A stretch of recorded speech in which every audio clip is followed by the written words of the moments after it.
ভাই আমার মনে হচ্ছে কোয়েলের আব্বু কোনো কারণে ফাইসা গেছে। আর কোয়েল গ্রুপ কোয়েলের আব্বুর একান না, ওদের 4 থেকে 5 জন পার্টনার আছে। হয়তো ওর আব্বুকে ব্ল্যাকমেল করতেছে, এর জন্য হয়তো ওর আব্বু বাধ্য হয়ে এগুলা করতেছে। এরপর তারা সবাই কোয়েলের সামনে গিয়ে বসে আর কোয়েলকে সান্ত্বনা দেওয়ার চেষ্টা করে। আর প্রিমিস দূর থেকে কোয়েলকে দেখছিল আর আফসোস করছিল।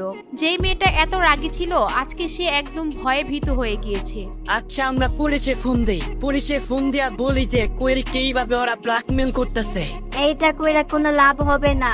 আমি মামলা করার কারণে এত কিছু হইলো, এখন যদি আবার পুলিশে ফোন দিই তাহলে ওরা আমাদের সাথে আরো অনেক কিছু করবে। আচ্ছা এইভাবে বসে থেকে তো কোনো লাভ হবে না।